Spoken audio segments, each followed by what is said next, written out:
estarei apaixonado por ti, e daqui a 1.000.000 de anos ainda estarei,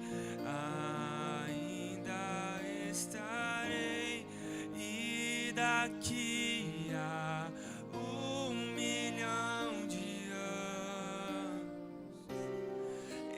estarei apaixonado por ti, e daqui a 1.000.000 de anos ainda estarei. Vamos dizer mais uma vez, e daqui a 1.000.000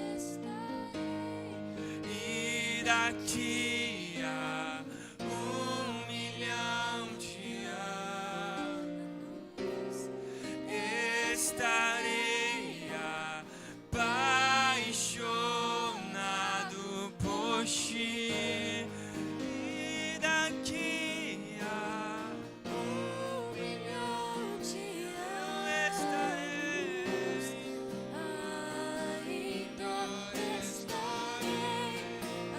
Vamos dizer sim, Pai, um amor eterno. 1.000.000 de anos estarei apaixonado por ti, e daqui a 1.000.000 de anos ainda estarei, ainda estarei.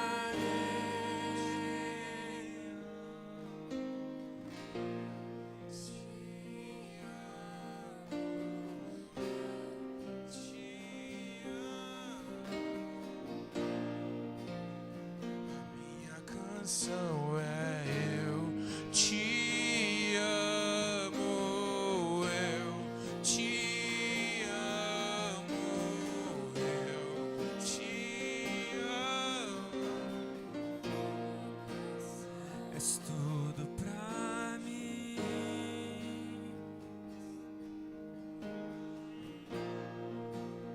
és tudo pra mim.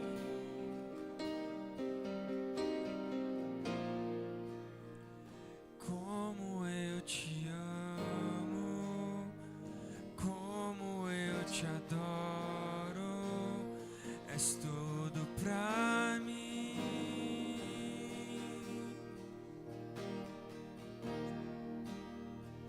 Como eu te amo, como eu te adoro, és tudo pra mim.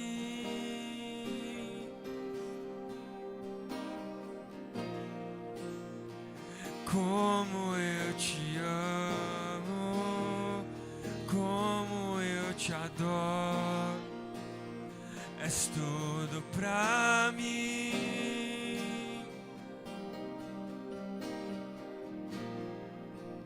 A canção não mudou, a canção não mudou, a canção não mudou. Continuo dizendo eu te amo. A canção não mudou. A canção não mudou. A canção não mudou. Continuo dizendo eu te amo. A canção, o coração não mudou. A canção não mudou. Se o coração Eu te amo.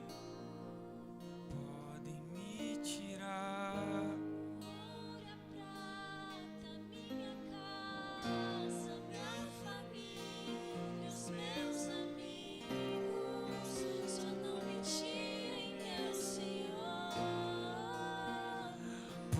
Podem me tirar o ouro e a prata, minha casa, minha família e os meus amigos.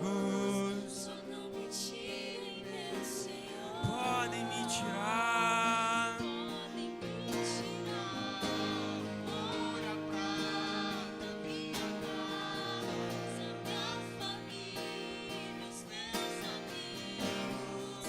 Só não me tirem, meu Senhor. Podem me tirar. Podem me tirar o ouro, a prata, minha casa, minha família, os meus amigos. Só não me tirem, meu Senhor. És tudo pra mim.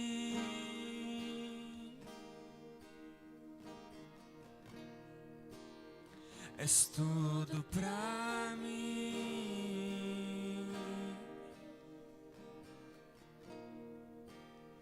És tudo pra mim.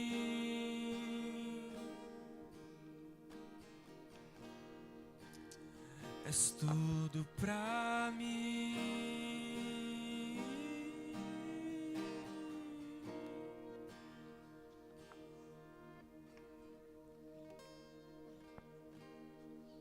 Como eu te adoro, és tudo pra mim.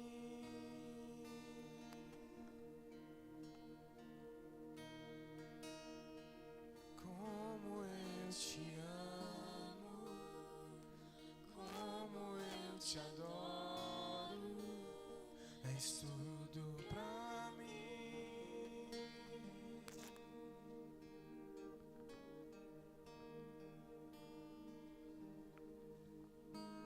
Hoje, me arrumando pra vir pra cá, eu comecei a orar, eu falei assim: Senhor, qual que é a palavra que o Senhor deseja para a oferta de hoje? Eu tenho algumas palavras de oferta preparada e o Senhor não falava nada comigo. Vindo pra cá, nada. E eu falei assim: Senhor, vou fazer uma que vou passar uma que eu já tenho aqui preparada, que da mesma forma veio do Senhor também, inspirada do Espírito Santo. E a hora que eu cheguei, eu peguei minha Bíblia, eu sentei ali atrás, eu comecei a orar, eu falei assim: Senhor, o que o Senhor deseja?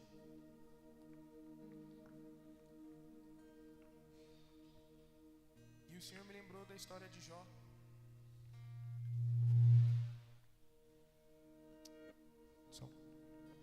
Me lembrou da história de Jó. Tá em Jó, capítulo 1, verso 6, que conta toda a história de Jó quando Satanás subiu aos céus. E Deus disse: viste meu servo Jó?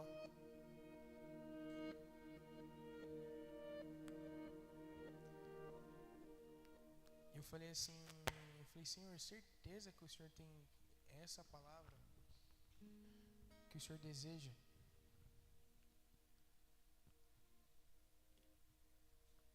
E o que o Senhor falou no meu coração, o Espírito Santo, através dessa última canção, confirmou o meu coração sobre a história de Jó. Muitas vezes a gente se apoia em coisas que nós mesmos construímos. Nós apoiamos em coisas que nós achamos que está certo, ou que nós mesmos planejamos. Mas será que a gente continuaria fiel? Será que a gente continuaria por 1 milhão de anos no mesmo lugar? Se o Senhor falasse: Mateus, eu vou tirar tudo para ver se você continua me adorando. Eu vou tirar o seu trabalho, eu vou tirar a sua família, eu vou tirar o seu dinheiro, os seus filhos.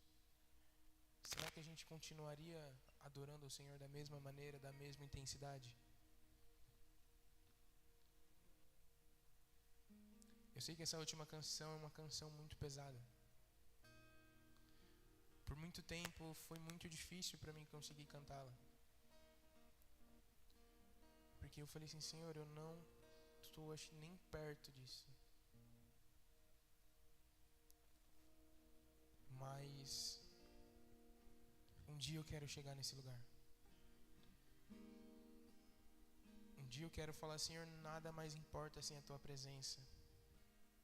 Eu encontrei a pérola preciosa de grande valor. Onde o meu trabalho, onde os meus recursos, onde o meu planejamento não faz mais sentido. A parte que a gente deseja, que o anseio que nós todos conhecemos de Cristo, é que nós chegaremos que um dia o Senhor olhe para nós e diga: viste meu servo Maurício, viste meu servo Vitor, viste meu servo Flávio, viste meu servo Lennon. O meu desejo do meu coração é que um dia o Senhor olhe para nós e diga: este é o meu filho amado, em quem eu me agrado. Porque nós encontramos a pérola de grande valor, onde nada mais importa sem ser a presença de Deus. Onde nada mais importa, nada. Que o Senhor, que Satanás vem e tente nos peneirar de uma forma, mas que nós temos tão enraizados em Cristo, numa verdade que fira o nosso coração de uma forma que nada mais faça sentido sem estar na presença do Senhor. Onde nada mais faça sentido, onde está em comunhão com os irmãos. Onde nada faz mais sentido em você estar no seu quarto buscando ao Senhor e falar: oi Jesus, agora só eu e você. Onde nada mais importa, onde você chega no seu quarto, ou no chuveiro, ou no seu carro, você fala: oi Espírito Santo, cheguei. E que você tenha uma intimidade, que nós tenhamos uma intimidade com Cristo, de falar: Senhor, eu não aguentava mais, eu precisava correr para cá, eu não aguentava mais ficar longe da Tua presença, eu não aguentava mais estar longe da intimidade, onde eu posso rasgar todas as minhas vestes, onde eu posso tirar toda a minha armadura. Em nome de Jesus, se coloquem de pé. Quem desejar ofertar e dizimar, a Paty e a Deia está com o envelope e a maquininha. Se for através do Pix, ramodavida@gmail.com. Eu desejo do fundo do meu coração que todos nós encontramos uma verdade em Cristo, onde nenhum status faça mais sentido. O seu abraço quebrou minhas razões. Coloque a mão no seu coração. Um dia eu te encontrei amado. Espírito Santo, meu amigo, O seu olhar queimou meu coração. me ajude a um dia chegar nesse coração onde eu consiga entregar tudo, Um dia eu te encontrei. onde eu consiga entregar tudo, onde eu consiga que um dia o Senhor peça todo o meu salário, onde um dia quando o Senhor peça o meu emprego, onde um dia o Senhor peça a minha família, minhas roupas, eu não me importe, eu só me importe com a Tua presença. Quem é igual ao meu Espírito Santo, por favor, me ajude a viver isso. igual ao meu amado. Espírito Santo, Seu nome é Jesus. nos mostre uma face do qual nós não vimos ainda. Quem é Nos mostre uma face a qual nós não vimos ainda, para que um dia nós pensamos em voltar atrás. é igual ao meu amado? Quem é igual ao meu amado? Em nome de Jesus, Pai. Seu nome é Jesus. Em nome de Jesus.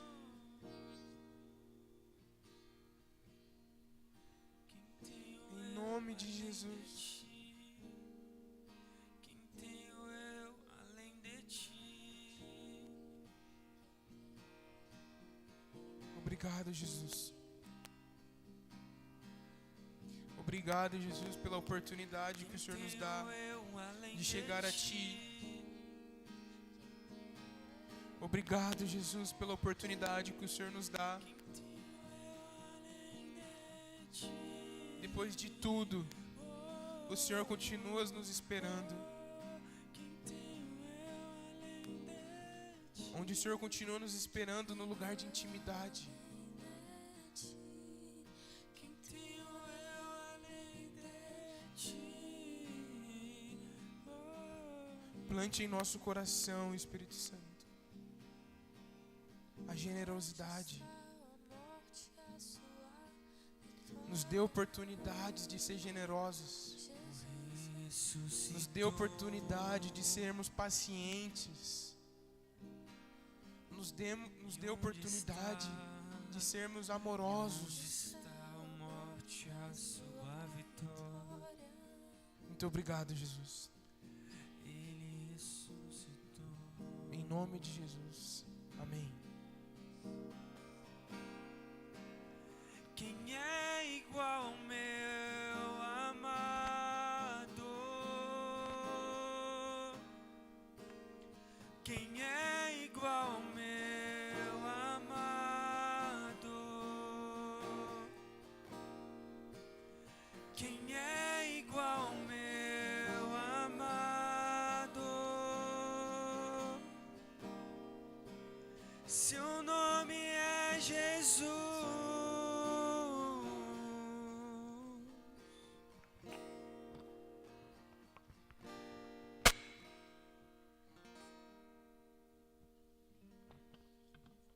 Amém. Graças a Deus. Quantos sentem a presença dele, digam amém. Glória a Deus.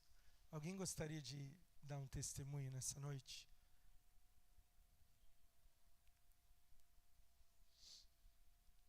Então vamos para a palavra de Deus. Queria chamar a pregadora da noite. Vem para cá, Thaís. Recebam ela com alegria.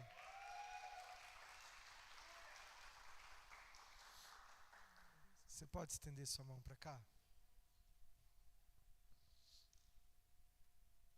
Senhor Jesus, nós oramos pela tua filha agora, para que ela seja um instrumento do Senhor. Fala através da boca dela, Senhor, aos nossos corações e mentes, mas principalmente ao nosso espírito que anseia tanto por tuas palavras. Nós te agradecemos por esse ambiente que o Senhor mesmo fez para a sua própria glória. Continua falando conosco e agindo da maneira que o Senhor deseja. Em teu nome. Amém.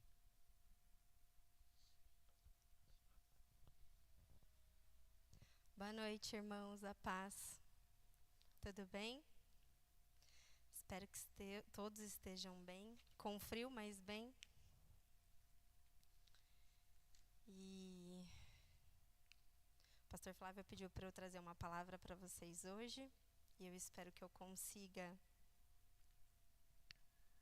ministrar aquilo que o Senhor colocou no meu coração. Na verdade, o Senhor já tem falado. O Senhor tem falado muito comigo através de um livro. Esse livro chama Feridas do Coração. Eu não sei se alguém aqui já teve a oportunidade de ler.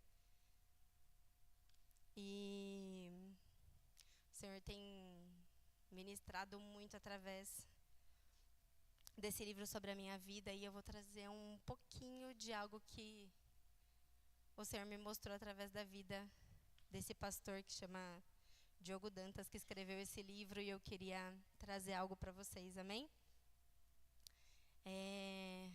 Eu queria que vocês abrissem comigo a Bíblia de vocês lá em Mateus 18, a partir do verso 23.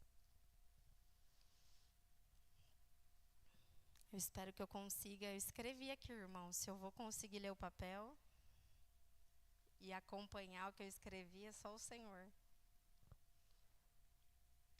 Abram comigo lá em Mateus 18, verso 23. Aqui na minha Bíblia tem um título, né? Fala perdão, a parábola do servo mau. Todos abriram, amém? Vamos ler comigo. A minha versão, eu não estou na NVT hoje, pessoal aí que está na mídia, é a Almeida Corrigida Clássica. É uma versão que eu acho que ficará melhor para que eu possa explicar aquilo que o Senhor colocou no meu coração, amém?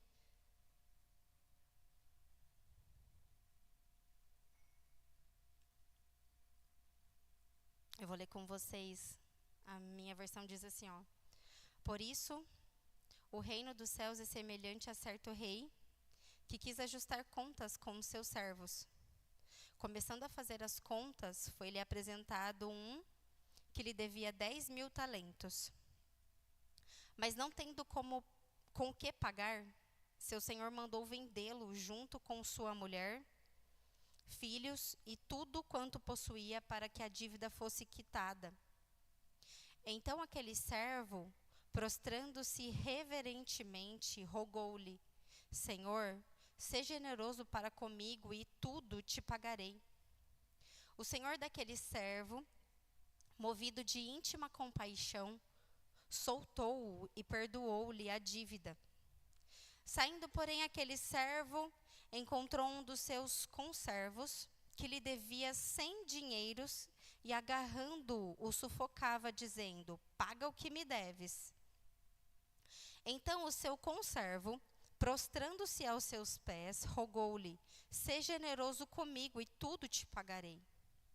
Ele, porém, não quis, antes mandou que o encerrassem no cárcere até que pagasse a dívida. Vendo os seus conservos o que acontecera, ficaram muito tristes e foram contar tudo ao seu senhor. Então seu senhor, chamando-o à sua presença, disse-lhe: servo malvado, perdoei-te toda aquela dívida porque me suplicaste. Não devias, igualmente, ter demonstrado compaixão ao teu companheiro, assim como tive misericórdia de ti? Indignado, seu senhor o entregou aos algozes até que pagasse tudo o que devia. Assim vos fará também meu Pai Celestial, se cada um de vós não perdoar de coração a seu irmão. Até aqui. Bom, eu queria orar antes, amém?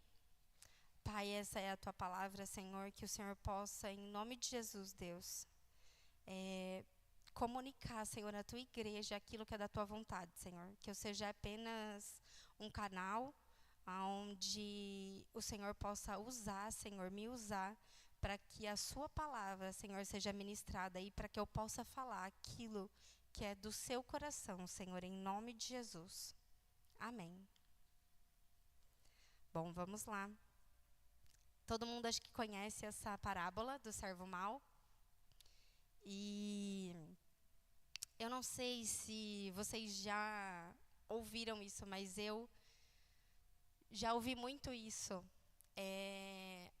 Muitas pessoas, quando a gente precisa liberar um perdão, falam assim: você precisa liberar o perdão. Libera o perdão não por ele, mas por você. Vocês já perdoaram alguém sob essa intenção? Eu já perdoei.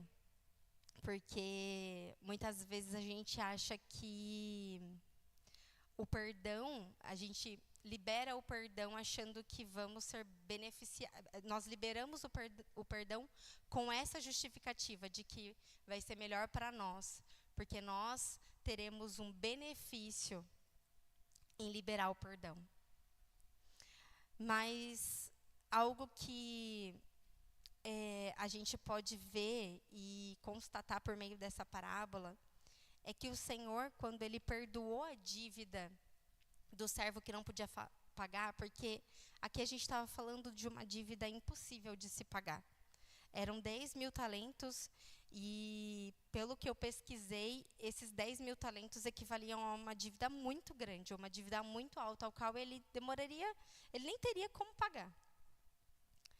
E o servo, vendo quando ele se prostra e rogou-lhe para o servo para que ele fosse generoso, o senhor dele falou assim, aqui no versículo 27, fala assim, ó, o senhor daquele servo, movido de íntima compaixão, soltou-o e perdoou-lhe a dívida. Então, muitas vezes, eu não sei quem já perdoou uma outra pessoa sob esse fundamento egocêntrico de perdoa para que você fique bem, perdoa para que você se sinta melhor, perdoa porque vai te fazer bem, não perdoa pelo outro, perdoa por você. E isso, na verdade, é uma falsificação do perdão. É uma motivação adulterada do perdão. A nossa motivação, ela tem que ser a compaixão. Porque aqui o Senhor fala que Ele, movido de íntima compaixão, no versículo 27, foi que Ele perdoou o outro. E quando a gente perdoa para um benefício nosso, a gente está perdoando com uma motivação errada. Na realidade, a gente tem que olhar o outro e, movido de íntima compaixão pelo outro, a gente tem que perdoar.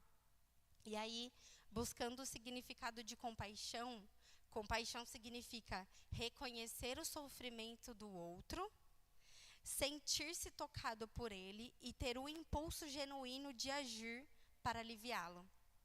Vocês já pensaram em perdoar alguém que te feriu, que te magoou, que te frustrou, que te causou sofrimento? Olhando na realidade o sofrimento dele, da pessoa que te causou aquela dor, aquele sofrimento? E é isso que essa parábola ela nos ensina. Ela nos ensina que, na realidade, a nossa motivação tem que ser a compaixão. A gente tem que olhar o outro e, movido, sentindo-se tocado pelo sofrimento do outro, perdoá-lo. E porque se a gente fala que a gente tem que perdoar pelo benefício próprio, o rei aqui, o Senhor aqui, ele não estava perdoando por um benefício, ele não ia ter benefício nenhum aqui. Na verdade, ele estava dando um benefício para o outro, porque o outro é que devia para ele uma dívida impagável, e ele, sem benefício nenhum, ele perdoou a dívida daquele servo. Então, na realidade, nós, num primeiro momento, a nossa motivação tem que ser a compaixão pelo outro e não um benefício que a gente vai ter. Na verdade, o benefício é para o outro e não para nós. E o rei aqui, ele abriu mão de uma verdadeira fortuna. Ele não pensou assim, o rei aqui, eu vou perdoar ele porque ele vai me pagar, ou eu vou perdoar ele porque eu vou ter algum outro benefício. Não. O rei perdoou porque ele estava movido de íntima compaixão. Esse é o verdadeiro motivo do perdão. E muitas vezes, quando a gente perdoa o outro, voltado só para o nosso benefício, a gente acaba não dando um verdadeiro perdão. A gente acaba dando um perdão falsificado, um perdão adulterado. Porque a motivação do nosso coração, ela está egocêntrica. Sabe, aqui, o rei é como se fosse a figura de Deus. Se nós colocarmos o rei como a figura de Deus aqui, é como se Deus como Deus perdoa os nossos pecados. Nós temos uma dívida impagável com o Senhor, mas através de Cristo, ele perdoou todos os nossos pecados. E Deus, ele não tem uma motivação para que não seja uma compaixão por nós, para nos perdoar. Ele não tem um benefício. Deus não nos perdoa falando assim, não, eu vou perdoar porque o meu coração, o coração do Senhor vai estar mais aliviado. Não. O perdão do Senhor, ele é motivado de compaixão pela nossa vida. E é isso que nós temos que fazer quando alguém nos fere, quando alguém faz algo para nós. Nós precisamos sempre olhar com um olhar compassivo para aquela pessoa. E não porque é lógico que quando nós conseguimos enxergar isso no outro, quando nós conseguimos ter essa compaixão pelo outro, e isso nos motiva para nós perdoarmos, é claro que a gente vai ter um benefício. Mas é diferente nós termos um benefício e nós nos movermos pelo benefício. Eu não sei se eu estou conseguindo explicar direito. Se a motivação é o benefício, a gente não vai conseguir perdoar totalmente a pessoa. Esse perdão ele vai estar falsificado, ele vai estar adulterado. Mas quando a gente consegue ter a motivação correta, que é a compaixão, sem esperar nada em troca, sem receber nada, o Senhor ele nos abençoa. Existe um benefício, mas isso é secundário. Ele não tem que ser a motivação primária do nosso perdão.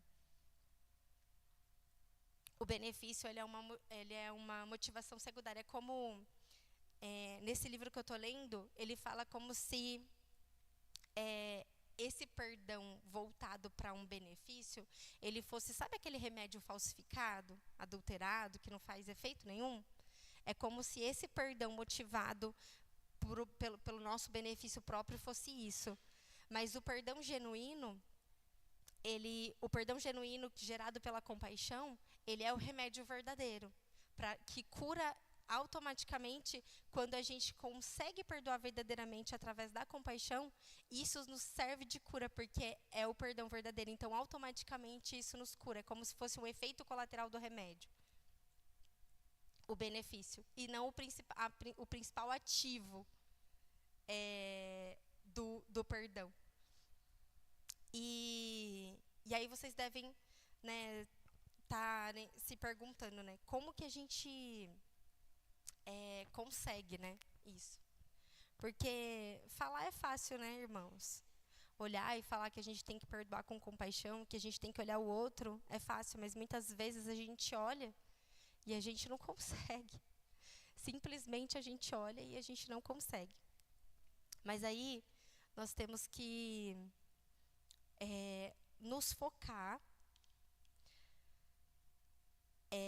Peraí que eu me perdi um pouco.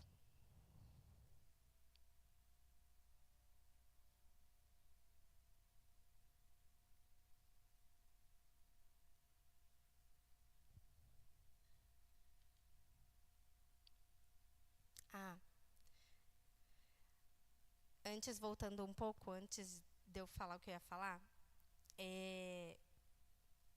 quem está focado em se beneficiar, na verdade, é quem não consegue perdoar. Porque, se a gente olhar aqui, o servo que teve o perdão da dívida, era uma dívida impagável, que ele não conseguia pagar. Mas, quando ele é perdoado e ele é liberto, ele vai cobrar um outro servo. Ele vai cobrar o servo que devia para ele pouco, que era algo irrisório perto da dívida que ele tinha com o Senhor, com o rei, era algo muito, muito baixo. E mesmo assim ele vai cobrar esse conservo, O servo vai cobrar o conservo e o conservo pede para ele: "Seja generoso comigo", que é a parte que fala aqui no versículo 29, Então o seu conservo, prostrando-se aos seus pés, rogou-lhe: "Seja generoso comigo, e tudo te pagarei." Ele, porém, não quis, antes mandou que o encerrassem no cárcere até que pagasse a dívida. Ou seja, ele não estava aqui focado ele estava focado nas próprias necessidades dele. Então, quem não está disposto a perdoar, só vê a necessidade. Agora, quem está disposto a perdoar é compassivo. Eu consegui explicar direito? Então, quem não está disposto a perdoar é que vê a necessidade. Mas quem está disposto a perdoar, vê a necessidade do outro. É compassivo com o outro. Vê o outro em compaixão. Lá em Salmo 103:8 fala... Vamos abrir aqui para eu falar direito. Senão... Não precisem abrir, não. Eu vou abrir rapidinho aqui.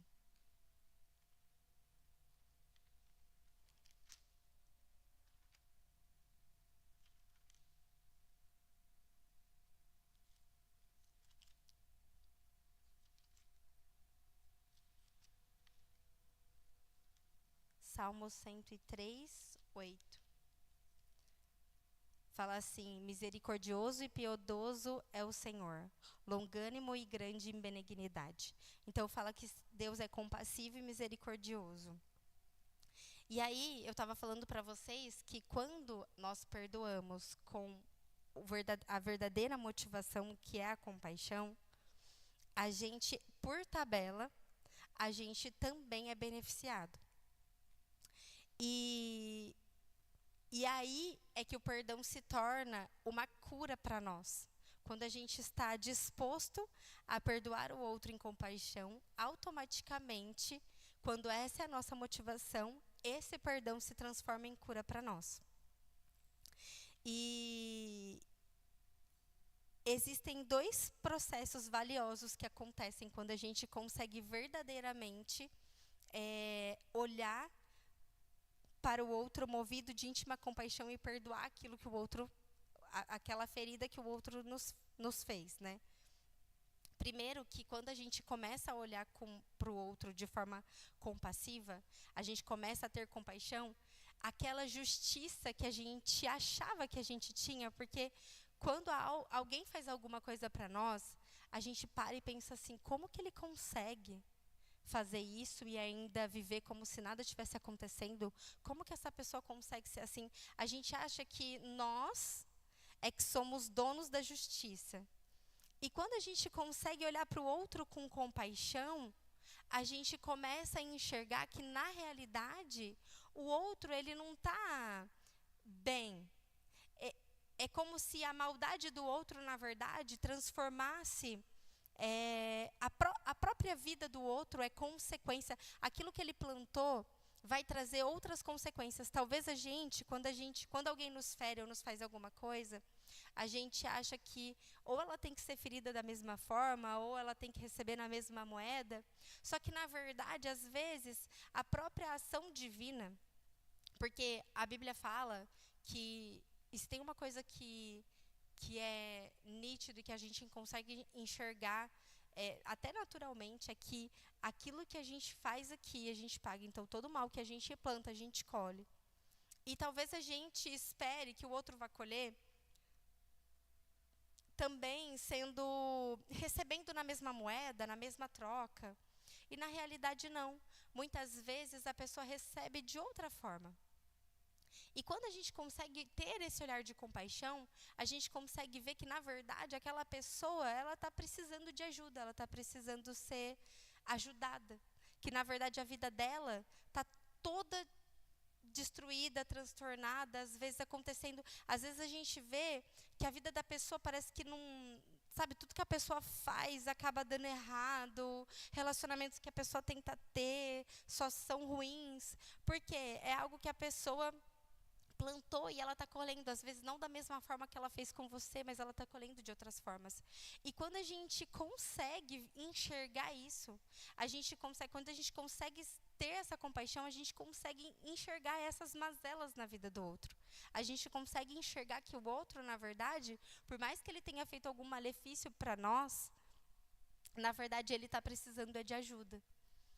Eu não sei se vocês lembram na história de José, quando os irmãos dele, e às vezes até a pessoa que fez, ela mesma se culpa, né? Além dela receber aquilo que ela planta, de alguma forma ou de outra, a gente não entende, mas às vezes até a própria pessoa se culpa. Eu não sei se vocês lembram, eu não lembro agora o versículo que está, acho que lá em Gênesis 42, mais ou menos. Quando José é vendido como escravo pelos irmãos dele, José é vendido como escravo pelos irmãos e depois os irmãos aparecem lá no Egito, quando no tempo de escassez, e os irmãos vão buscar alimento lá no Egito. E aí José vê os irmãos. Só que num primeiro momento, quando José vê os irmãos, José não fala que é ele. E aí ele fala para os irmãos que os irmãos são espiões naquela terra. Não, vocês são espiões. E aí os irmãos não reconhecem ele, e ele fica falando que eles são espiões. E aí falam, não, vocês vão ficar aqui. E aí eles falam que Benjamim está vivo, que eles têm o irmão mais novo, que tem o pai deles, para demonstrar que eles são honestos. E aí ele fala assim, não, vocês vão ficar presos aqui até que vocês tragam esse irmão. E aí José escuta eles, porque eles acham que José não está entendendo, porque eles acham que José não entende a língua deles. Mas eles falam assim, tá vendo? Por conta daquilo que a gente fez para o nosso irmão José, não é com essas palavras, irmãos, depois vocês vão ler lá. Mas por conta, os próprios irmãos estavam se culpando por aquilo que eles fizeram. Por conta do que a gente fez, agora a gente está passando por isso. Então, quando a pessoa faz alguma coisa de mal para nós, e ela tem consciência, irmãos, às vezes a gente acha que a pessoa não tem consciência, mas ela tem consciência daquilo que ela fez e que foi mal. E quando a pessoa faz isso, muitas das vezes existe uma culpa dentro dela por aquilo que ela fez por você. Às vezes de forma consciente, às vezes de forma inconsciente, mas aquilo está lá. Porque ela sabe que foi errado. Que nem os irmãos de José. Os irmãos de José venderam ele como escravo para o Egito. E depois de 17 anos, quando José já estava no governo, que eles foram lá buscar alimento, eles ainda lembravam e se culpavam por aquilo que ele tinha feito com José. E eu não sei se vocês lembram, que Judá foi um dos que falou, vamos vender ele para os ismaelitas, porque inicialmente eles queriam matar José. E aí Judá, depois que eles colocam lá José na cisterna, vêm os ismaelitas, e aí Judá tem a ideia, vamos vender, porque se a gente matar, a gente não vai ganhar nada, mas vendendo ele como escravo para o Egito, a gente vai ganhar. E aí Judá faz essa proposta para os irmãos, e os irmãos topam. E aí José é vendido. Só que, se vocês olharem lá em Gênesis, depois que conta que José foi vendido para o Egito, passa o trecho, é um capítulo, depois vocês olhem lá, eu não vou abrir agora porque senão eu vou me estender muito. E quando a gente, é um capítulo, acho que é o 42, se eu não me engano, ou é o 41 ou é o 42, que fala disso, que José foi vendido, e que Judá dá essa ideia de vender, e depois disso conta que Judá foi viver em outra terra. Judá saiu dali da terra do pai dele, ali de onde morava Israel com os filhos. Ele saiu dali, ele foi para outra terra, para outra cidade, viveu em outra cidade, casou com uma mulher que não era israelita. Ele casou com uma mulher de outra nação. Eu não lembro agora qual é a nação, mas depois vocês vão lá conferir. Ele casa com uma mulher, porque naquela época, Deus sempre falava para que eles casassem com uma mulher israelita, né? E ele sai dali do meio, depois que José é vendido, ele sai dali do meio e ele vai para outra terra. Ele se casa, aí ele se casa com essa mulher, ele tem 2 filhos. Os 2 filhos dele são terríveis, tanto é que Deus mata os 2 filhos dele. E aí o terceiro filho dele, porque um dos filhos dele casa.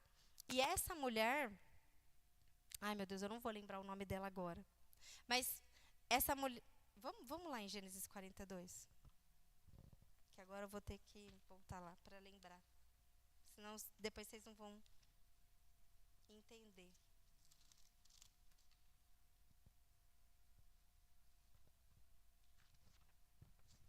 Deixa eu marcar aqui Mateus 18, senão eu prendo. Não é Gênesis 42, não. Volta um pouco.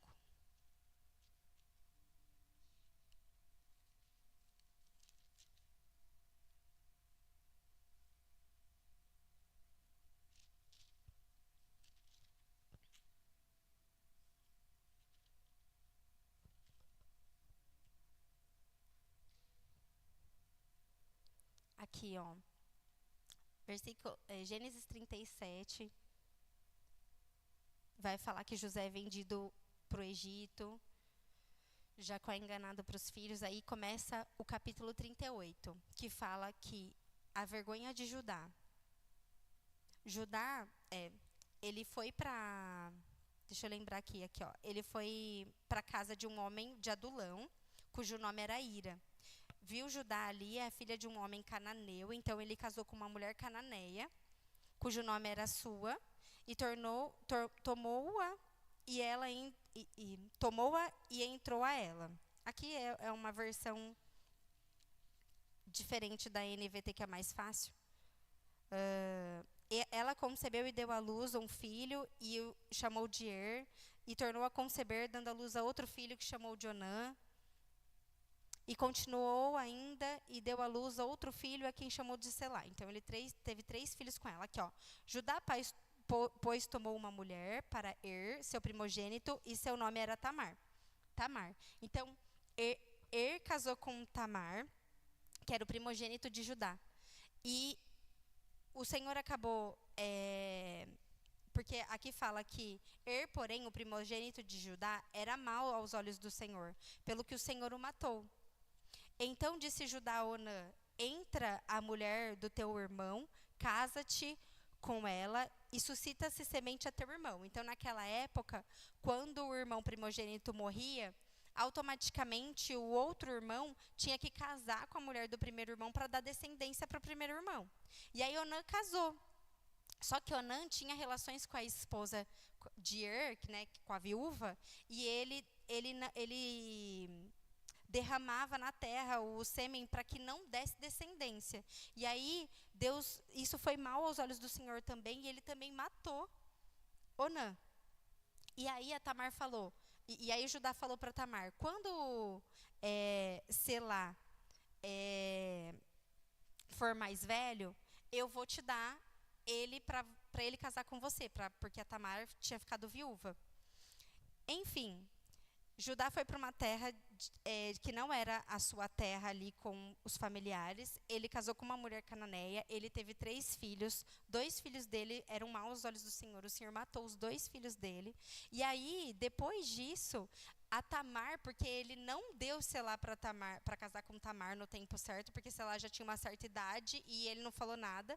Aí Tamar se fingiu de prostituta para poder ter relações com Judá, para poder ter descendência.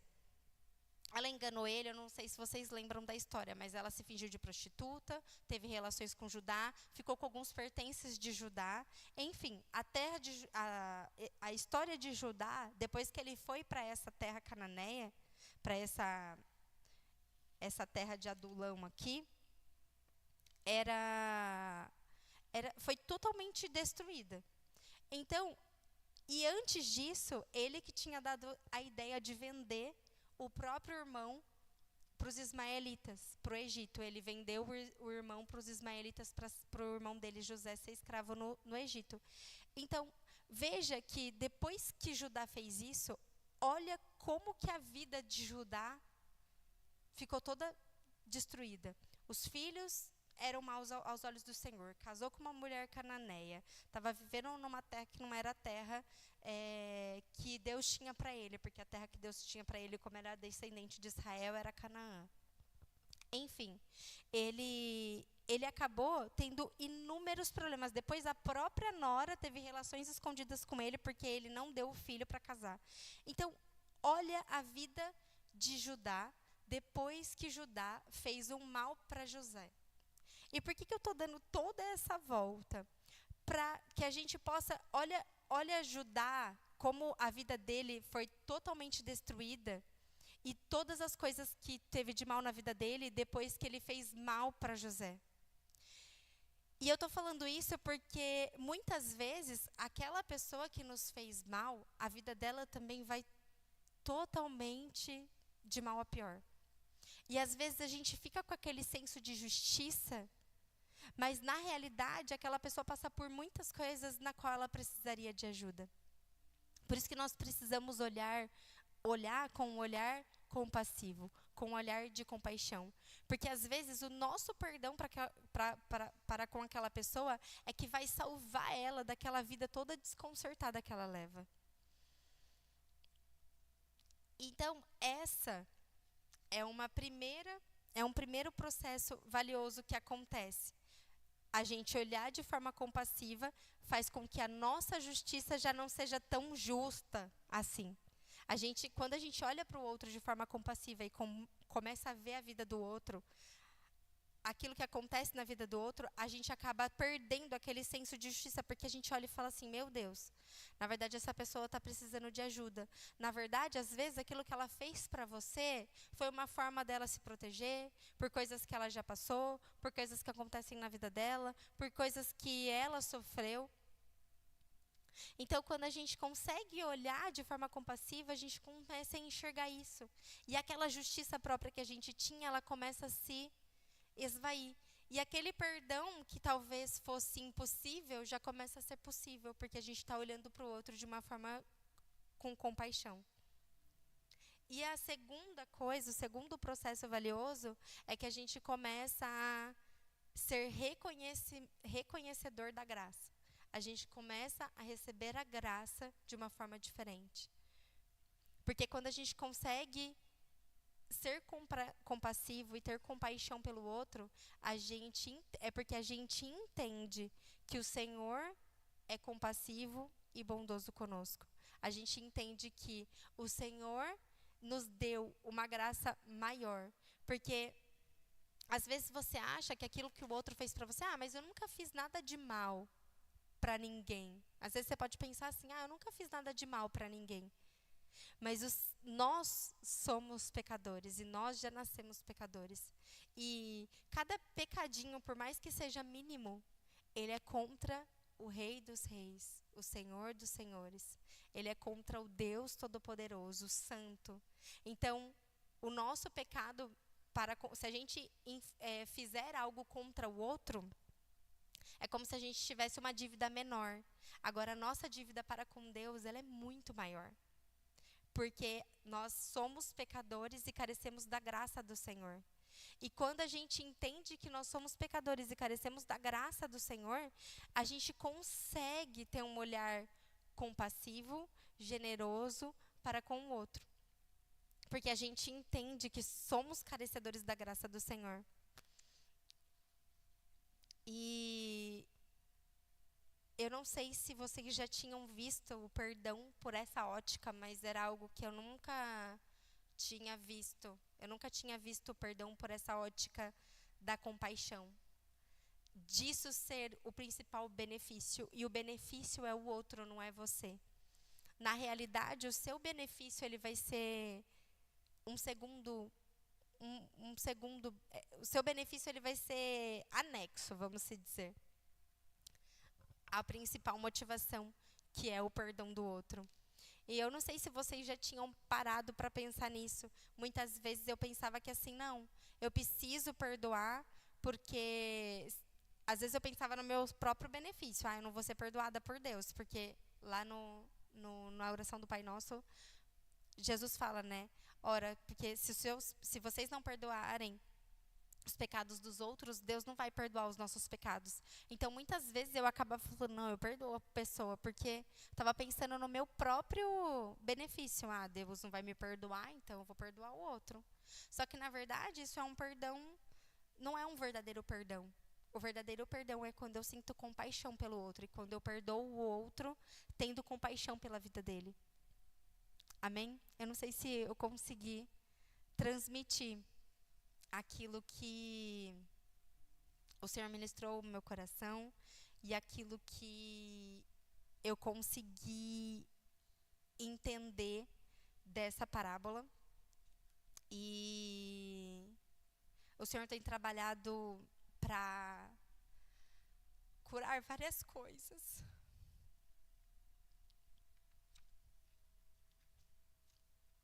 E eu não quero chorar.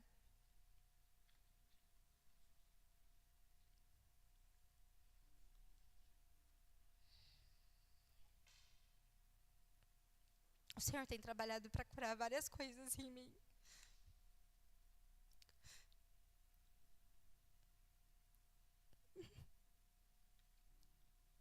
E uma das coisas é você entender o outro e enxergar o outro de uma forma diferente. Porque muitas vezes a gente tem a nossa justiça própria e a gente só enxerga aquilo que o outro fez, aquilo que nos atingiu, nos afligiu, e a gente não consegue enxergar muitas vezes o que motivou outras vezes a te afligir, ou o que o outro passa para aquilo que ele acabou fazendo contra você.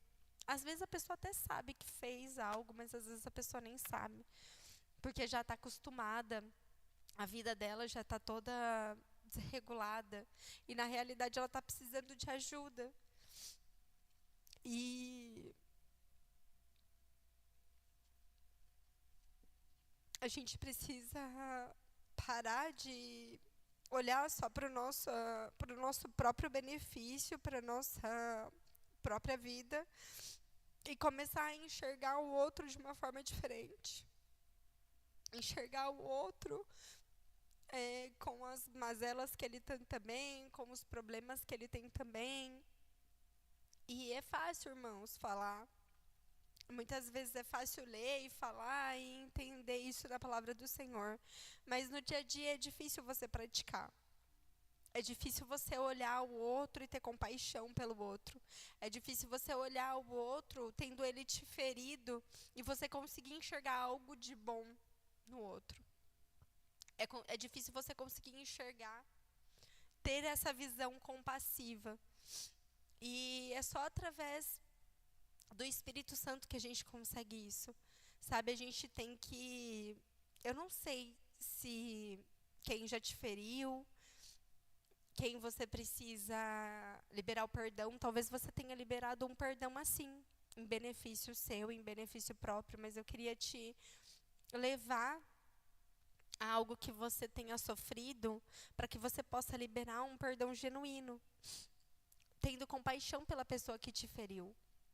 Não tendo raiva dela, justiça própria, e perdoando ela só porque, Deus fala que eu tenho que perdoar, então eu vou perdoar. Sabe, às vezes a gente tem uma motivação errada, e o Senhor quer nos levar para a motivação correta, porque Ele precisa curar o nosso coração, para que a gente possa fluir através da graça dEle. Porque Deus, Ele não chamou a gente para ser lago, fechado no nosso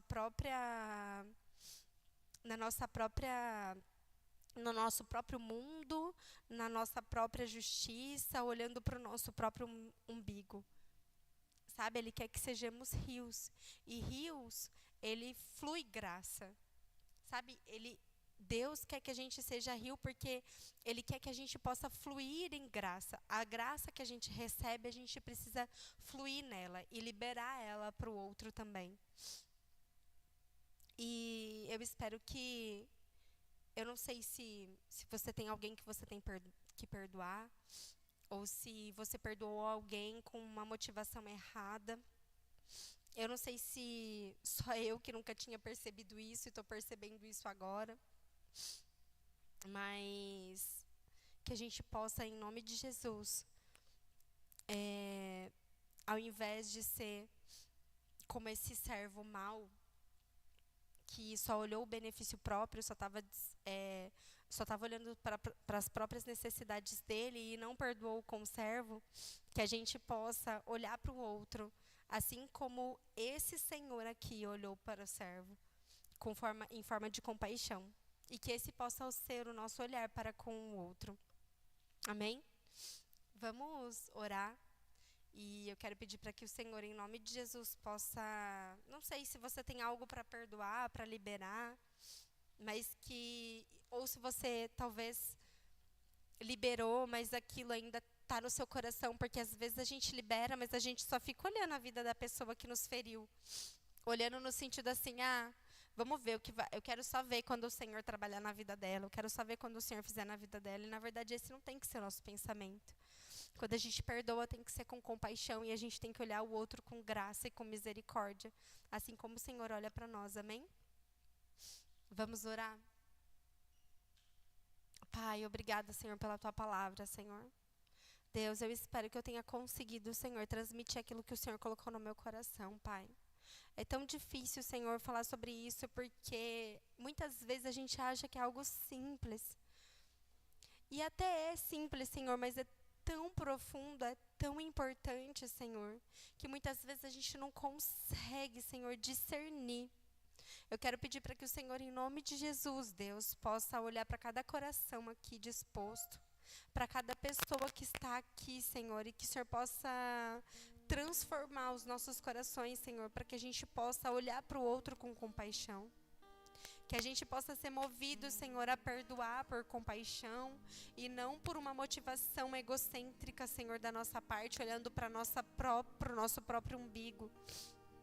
Que a gente possa olhar para o outro, Senhor, assim como o Senhor olha para nós. Senhor, que o Espírito Santo do Senhor nos ajude, Senhor, a olhar para o outro com a compaixão que o Senhor tem. Que a gente possa enxergar no outro a compaixão que o Senhor tem pelo outro, Pai. Que esse possa ser o nosso sentimento, Senhor, olhar a compaixão que o Senhor tem pelo outro. Porque, Senhor, por nós mesmos, Senhor, é difícil.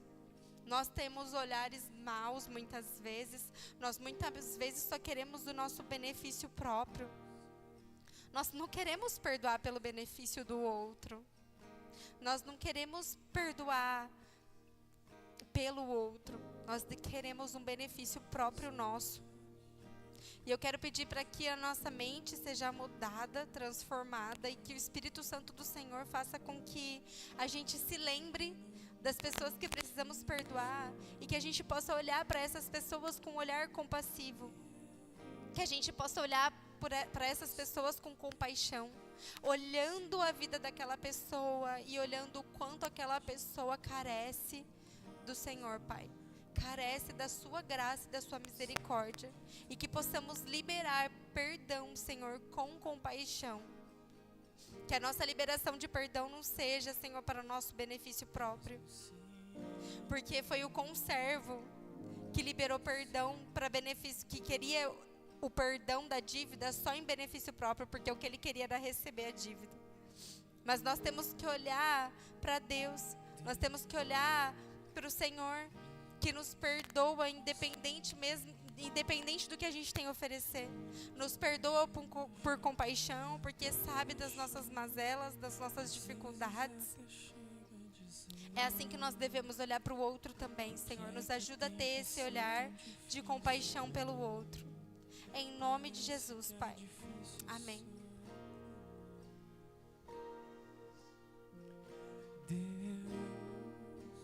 Mesmo que eu não consiga entender e queira tudo do meu jeito, eu até choro e às vezes até chego a dizer: o que é que tem que ser tão difícil pra mim? Parece que é difícil só pra mim, mas eu sei, teus pensamentos são mais altos que os meus. Tua visão vai além do que eu vejo. Tu sabe exatamente o que é melhor pra mim, mesmo que eu não os seus caminhos.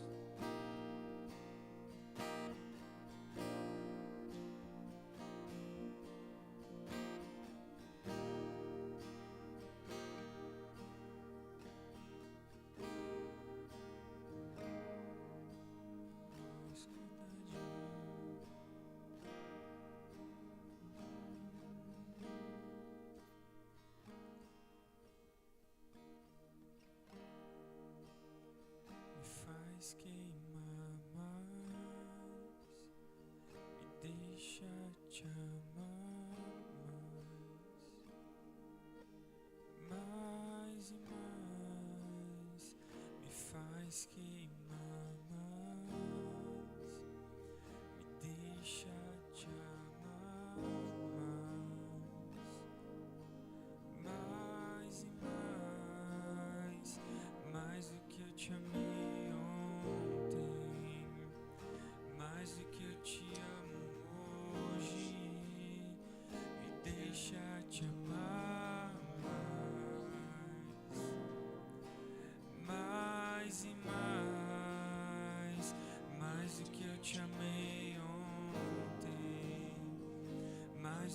te amo hoje, me deixa te amar.